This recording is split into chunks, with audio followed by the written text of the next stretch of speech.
Hey there, Mr. Redder here. Welcome back to another episode of Reading Reddit Stories. Our first story we'll be reading today.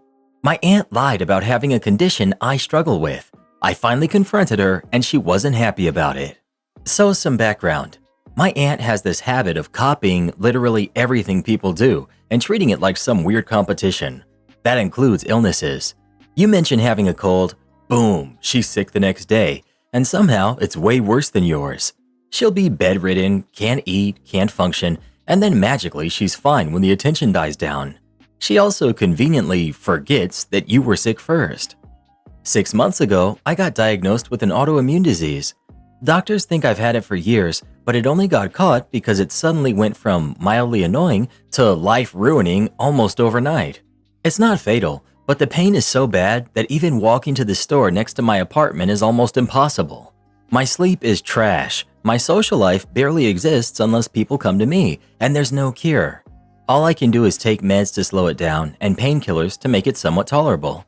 And even with the strongest ones they can give me, it still sucks. When I first got diagnosed, I posted about it on Facebook. Nothing dramatic, just a short post saying what it was. The only person who knows the full details is my mom. Yesterday, my mom picked me up so I could visit my grandma. We were just hanging out when my aunt showed up. Everything was normal at first, just random chit-chat, until she suddenly drops this bombshell. She just got diagnosed with the same condition as me, claims she's had it for years. Immediately I knew she was lying, so I started asking her questions. She said the doctor diagnosed her just from her symptoms. Wrong. You need blood tests to confirm it. Then she said they were looking into different procedures to cure it. Also wrong. There is no cure. When I asked what meds they put her on, she said, "Oh, there aren't any. I just take this one." Absolute garbage. Then she goes on and on about how it's completely ruining her life, how hard things have been for her, how much she's struggling. Meanwhile, this woman does martial arts 3 times a week and goes clubbing every weekend. She posts about it constantly. I lost it. I straight up called her out and told her she was full of it and that faking a serious condition for attention was beyond pathetic. I listed every single thing she said that didn't add up, and I told her the only medical help she needed was for her head because clearly something was wrong with her. She tried to backpedal, saying she didn't know that I had it, but she saw my Facebook post, then tried to guilt me by saying she thought I'd be more sympathetic since I know what she's going through. I was so mad that my mom just took me home. A few hours later, my aunt made this dramatic Facebook post about her struggles and how some people just have no sympathy for what she's going through. I wasn't about to let that slide. I called her out in the comments, explained exactly what happened, and a bunch of family members started roasting her for lying. She deleted that post real quick. Now her daughter, my cousin, is calling me a jerk because my aunt is really upset that I embarrassed her. So, am I the jerk? Not the jerk. I'm sorry you're going through this, and your attention-seeking aunt is trying to one-up you by lying about an illness. Don't allow her or her daughter access to your social media and stop communicating with her beyond general pleasantries. Tell your mother to stop feeding her information too. Aunt can't copy what she doesn't know about. I lost my entire life savings of over $600,000 to a rapidly developed gambling addiction and not being able to pay my taxes. I'm 38, male. I had at one point amassed over $500,000 in a retirement account with over $100,000 in cash in my checking account. I'm an IT professional with a background in software engineering, though I'm in management now. I've made 6 figures since my late 20s and have always been good with money. I don't live lavishly, I save more than the average person, and I buy quality over quantity. I've always been financially secure to the point where if something went wrong, I know I could survive for years without a paycheck. I like gambling, but never considered it to be a problem. A trip to the casino here and there, nothing excessive. That changed mid-last year. One night I walked into the casino with $600 and I sat down at an ultimate Texas Hold'em table. What happened next still doesn't feel real. I couldn't lose. Every hand was a winner. A straight followed by a full house, followed by another straight and another full house. I was max betting, raising 4 times blind without even looking at my cards and still winning. The table was electric. Everyone was cheering, throwing chips around. I was tipping strangers at the table just because I was up by thousands. At one point, the casino ran out of $500 chips at our table and had to restock. This happened 6 times. I started shoving chips in my pockets just to keep them out of sight. When I finally stood up, I had turned $600 into over $30,000. That night was the high of my life. The money didn't even matter. I could already afford whatever I wanted. It was the rush, the thrill, and the perks. Oh, the casino made sure I knew I was their guy. Free cruises, private golf trips, thousands in comped meals at fancy restaurants. I took my friends out to multiple steak dinners just on comps alone. I went back the next weekend. This time, I mixed it up with slots and different table games. And I won again. It didn't stop. Slots were hitting, tables were paying, and in just a month, I was up another $20,000. My closet started looking like a bank vault, cash stacked in bundles of $10,000 just sitting there. Friends were amazed. Everyone wanted to hear stories. It felt like I had hacked the system, figured out a cheat code to life. Of course, I started losing. Not all at once, but little by little. That $50,000 stash became $40,000, then $35,000. I started making excuses when friends asked about it. I felt stupid, embarrassed that I was giving money back. So naturally, I went to win it back. Then my mom visited. She lives in a state without casinos and loves to gamble. She had heard all the stories and couldn't wait to see me in action. I had to make up excuses for why I didn't have all the money anymore. The shame hit me like a truck. That moment, that feeling of hiding my losses, that was when I really lost control. After she left, I had no one to hold me accountable. The casino kept throwing perks at me, giving me hundreds in free play every weekend.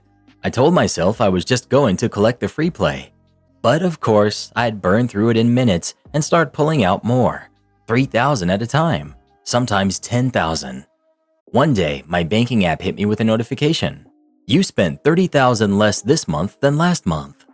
My stomach dropped. I knew I had to stop, but my brain, it told me I just needed one big win. One good night to get back $20,000 or $30,000 and I'd walk away. Months went by in a blur of losses. I finally stopped going to the casino. The urge faded, but then I found online gambling. At first, I thought they were all scams.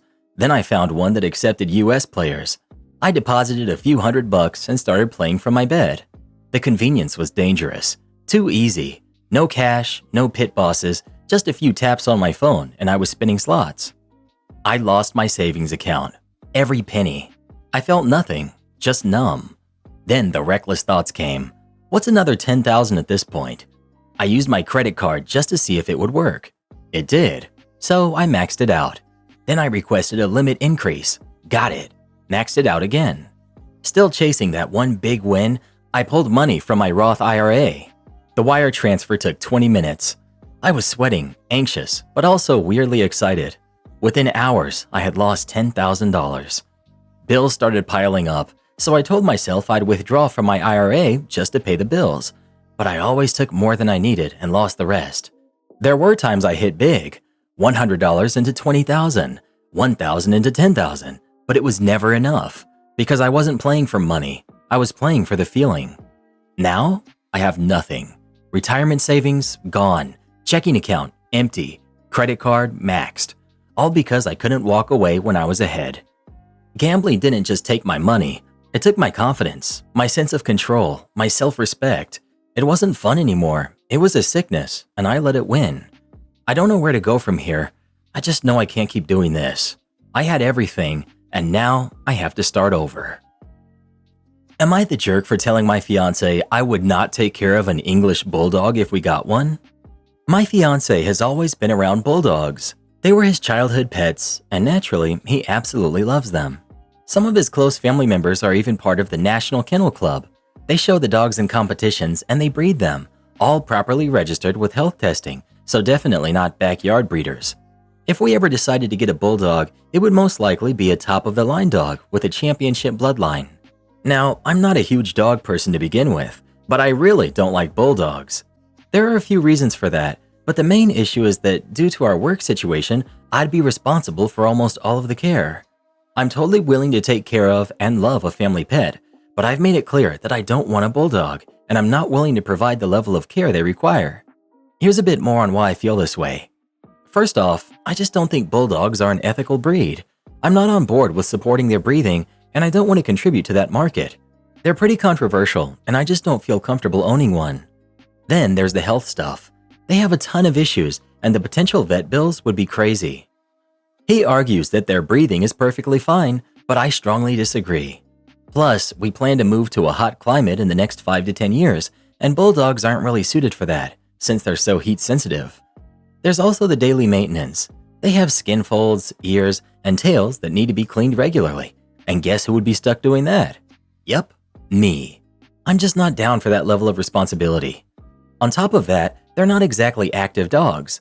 I want a dog that I can take hiking or on adventures, not one that can barely handle a 45-minute walk. I'm also not a fan of their personalities. I just don't vibe with them. Another thing that gets to me is their hair. It's coarse and makes me itchy everywhere. It irritates my nose and throat, and it gets stuck to everything. It's just a mess. And then there's the noise. The snoring and snarling. It's just too much. I'm a light sleeper, and I'm not sure I could handle that every night. The reason I'm bringing all this up is because my fiance and I keep disagreeing about it.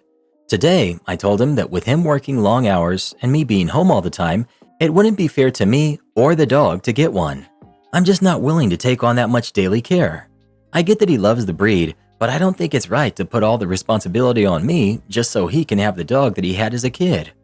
I feel like I might be the jerk here because it kind of sounds like I'm saying I wouldn't take care of an innocent animal, which isn't right. But at the same time, this whole situation is hypothetical since we don't even have one, and I'm just trying to make the point that we really shouldn't get one in the first place. Not the jerk. You're saying I don't want a bulldog because of this list of reasons. He's saying I want a bulldog just because. You should win this one even if you weren't doing all the work.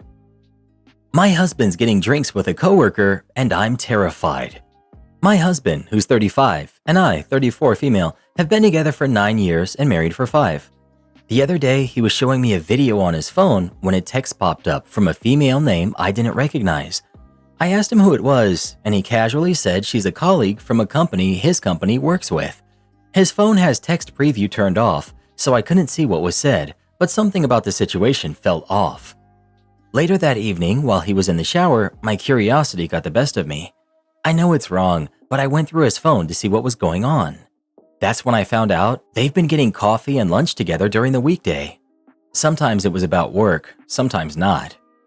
Up until last week, they only texted maybe once a month to plan the meetups, but things changed after she joined a board that he's on. There was a board meeting last week, and afterward, it looked like a group of them went out for drinks. He had told me he was out with colleagues that night, and at the time I wasn't concerned.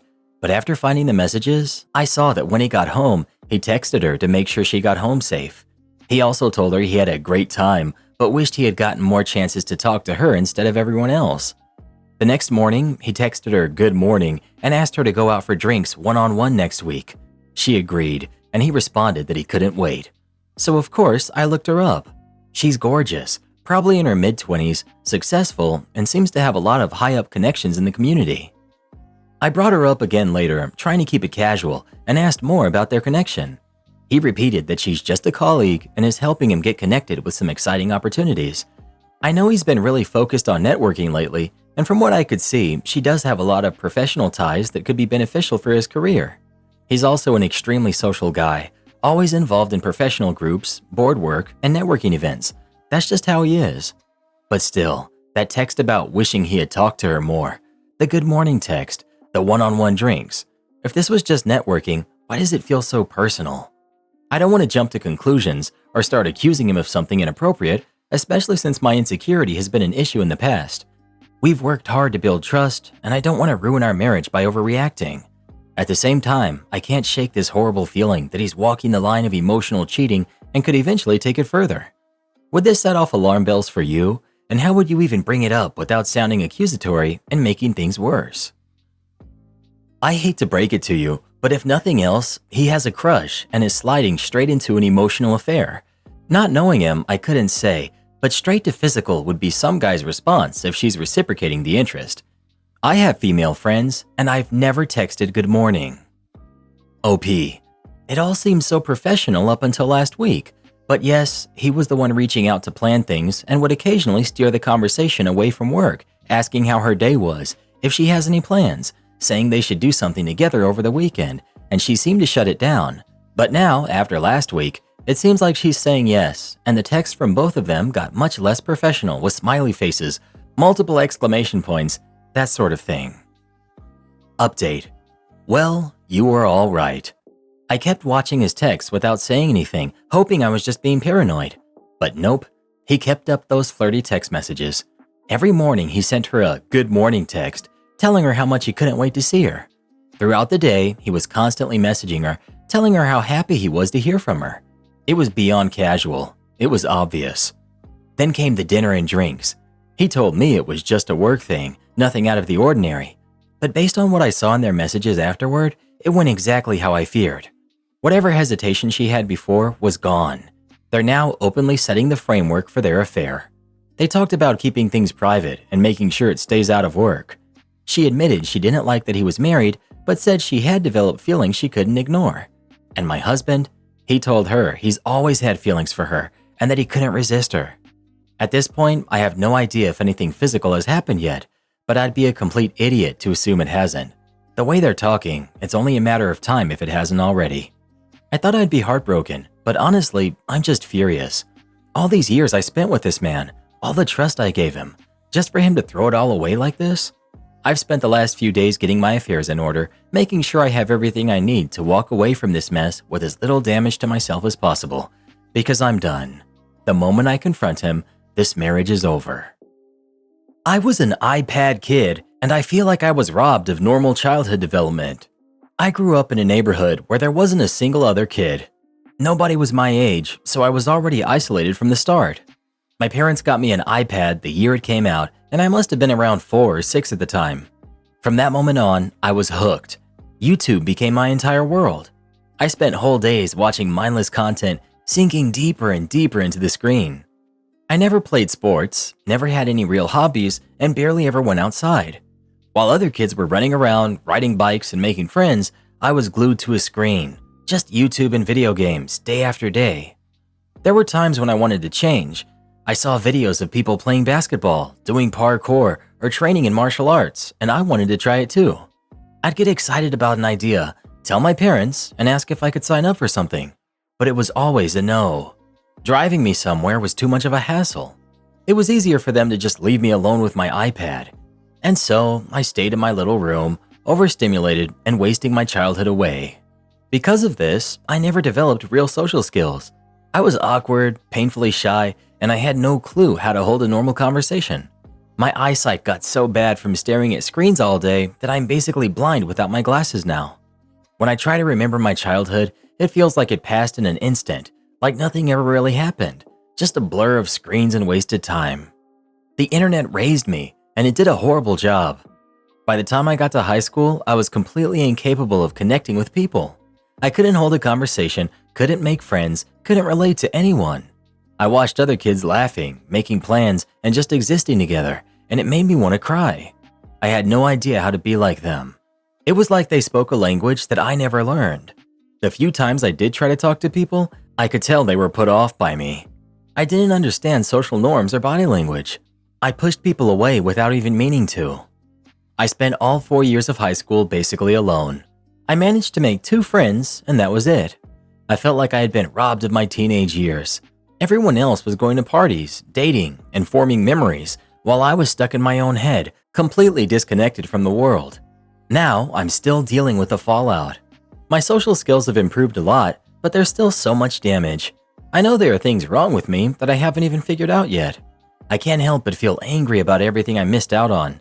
I could have had a normal childhood. I could have had real friendships, real experiences, real happiness. But my parents didn't care enough to make sure that happened. They let the internet raise me, and it turned me into a cave-dwelling freak. I'm trying to fix myself now, but I don't know if I'll ever fully undo the damage. I missed a lot of stuff in childhood for other reasons. I'm quite a bit older than you are. I didn't think much about it until I had my own kids. After I started to do a lot of things with them that were firsts for me. I improved my speech because I had to read out loud to them all the time. Dr. Seuss books are actually really good for doing that. What I'm trying to say is, it's not too late to enjoy the world. Just because you're an adult now doesn't mean you can't go and do stuff you missed out on. You'll find out what you enjoy, and don't hide the joy you take from it. Please leave a like on this video, it'll really help us out. or I'll be coming to your job and getting you fired. And come watch this video next, the one that just popped up. You'll love that one.